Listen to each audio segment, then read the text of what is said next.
30/11/2022 internet की दुनिया में तहलका मचाने वाला यह दिन था।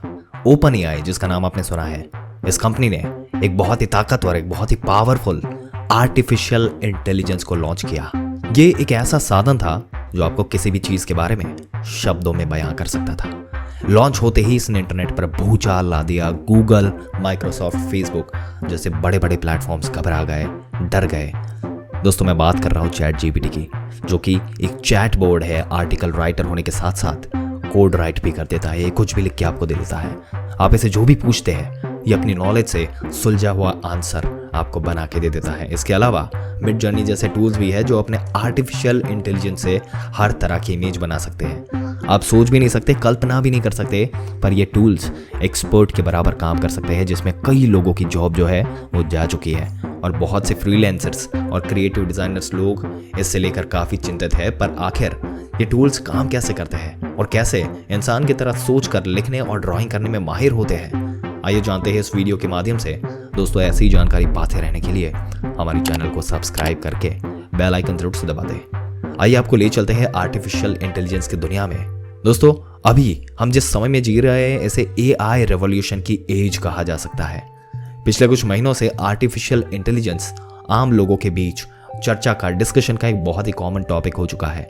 दोस्तों, मिड जर्नी और चैट जीपीटी की वजह से आर्टिफिशियल इंटेलिजेंस इतनी तेजी से फेमस हो रहा है, लेकिन विश्व के कई सारे लोगों का ये मानना है कि हमें इस चीज को अभी रोक देना चाहिए, क्योंकि आर्टिफिशियल इंटेलिजेंस भविष्य में हमारे लिए सबसे ज्यादा बड़ा खतरा हो सकता है।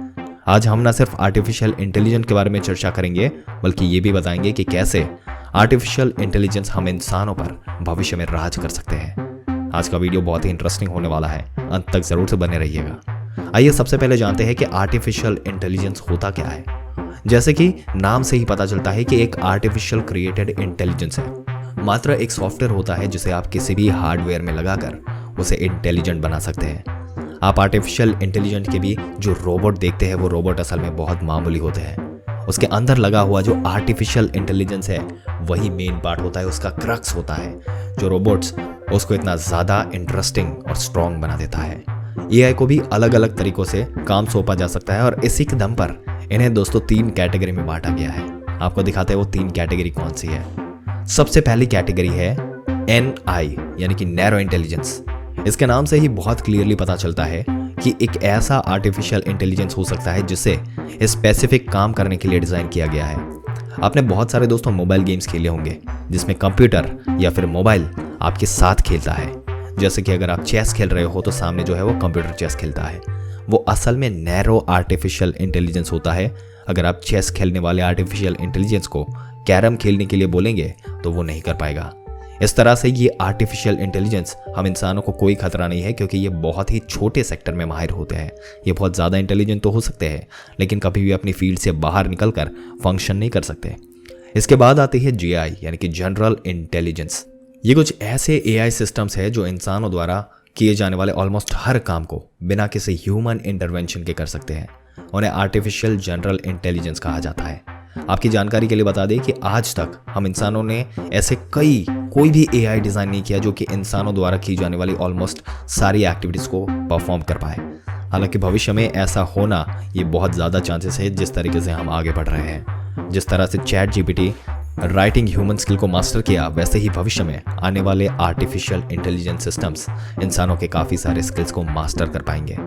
और इससे काफ़ी सारे इंसानों की नौकरी तो जाएगी, इसके साथ ही उनके जो हम इंसानों के ऊपर रूल करने के चांसेस है वो बहुत ज़्यादा बढ़ जाएंगे। और दोस्तों, ये आर्टिफिशियल इंटेलिजेंस अभी भी जो हमारे पास मौजूद नहीं है, लेकिन भविष्य में इसके इंट्रोड्यूस होने के बाद इंसानों को काफ़ी सारी दिक्कतों का सामना जो है वो करना पड़ सकता है और काफ़ी सारी पॉसिबिलिटीज़ है। आइए आगे बढ़ते हैं और बताते हैं आपको तीसरी कैटेगरी के बारे में जो आर्टिफिशियल इंटेलिजेंस की है, जो सबसे खतरनाक कैटेगरी है, जिसे आर्टिफिशियल सुपर इंटेलिजेंस कहा जाता है। और कई लोग इसे सिंगुलरिटी कहकर बुलाते हैं, और शायद यही इसका सबसे कॉमन नाम भी है। ये उस लेवल का आर्टिफिशियल इंटेलिजेंस है जिसका हम इंसान कभी अंदाजा भी नहीं लगा सकते। एआई इंजीनियरिंग के मुताबिक ये आर्टिफिशियल इंटेलिजेंस ऐसे भी दिक्कतों को सॉल्व कर सकता है जिसके बारे में हम कभी कल्पना भी नहीं कर सकते। अगर इसे पूरे तरीके से अकेला छोड़ दिया जाए तो ये ना सिर्फ बहुत स्मार्टली फंक्शन करेंगे, बल्कि अपनी संख्या और पावर दोनों को ही बढ़ाते चले जाएंगे। ये एक ग्रह से दूसरे ग्रह तक अपने आप को ट्रांसफर तक कर लेंगे। ये सुनने में बहुत ज़्यादा डरावना लगता है, पर ऐसा पॉसिबल है। अब शायद आपके दिमाग में ये सवाल आ सकता है कि कैसे कोई आर्टिफिशियल इंटेलिजेंस एक ग्रह से दूसरे ग्रह तक जा सकता है। वेल, अगर आप थोड़ा सा दिमाग लगाएंगे तो काफ़ी ज़्यादा आसान है एआई के लिए। इस लेवल के लिए आर्टिफिशियल इंटेलिजेंस सिस्टम के पास ना सिर्फ बहुत ज़्यादा इंटेलिजेंट दिमाग होगा, बल्कि बहुत ज़्यादा पावर भी होगी। और ऐसी पावर और इंटेलिजेंस का इस्तेमाल करते हुए ये ऐसे रोबोट्स को क्रिएट कर लेंगे जो फिजिकल कामों को कर पाए। इसके बाद डीप प्रिंटर्स का इस्तेमाल करके ये बहुत आसानी से रॉकेट और उनके स्पेयर पार्ट्स को मैन्युफैक्चर कर पाएंगे, और अंत में इसी रॉकेट का इस्तेमाल करते हुए दूसरे ग्रह पर जाने के काबिल बन जाएंगे। और तेज इंटेलिजेंट होने की वजह से ये पहले से ही उस ग्रह के वातावरण को ध्यान में रखते हुए रोबोट्स के मटेरियल्स और उनकी कंपोजिशन और सभी चीज़ों को डिज़ाइन करेंगे। हालांकि वैज्ञानिक ऐसा मानते हैं कि इस तरह के आर्टिफिशियल इंटेलिजेंस को वो खुद अगले 100 सालों में भी डेवलप नहीं कर पाएंगे, लेकिन जैसे ही ये डेवलप हो जाएंगे उसके बाद हम इंसानों के सिर पर हमेशा खतरा मंडराता रहेगा। दोस्तों, आपके क्या विचार है आर्टिफिशियल इंटेलिजेंस के इस एरा के बारे में जो चल रहा है? अपने विचार हमें कमेंट करके ज़रूर से बताइएगा, और ऐसी जानकारी पाते रहने के लिए हमारी चैनल को सब्सक्राइब करके बेल आइकन ज़रूर से दबा दें।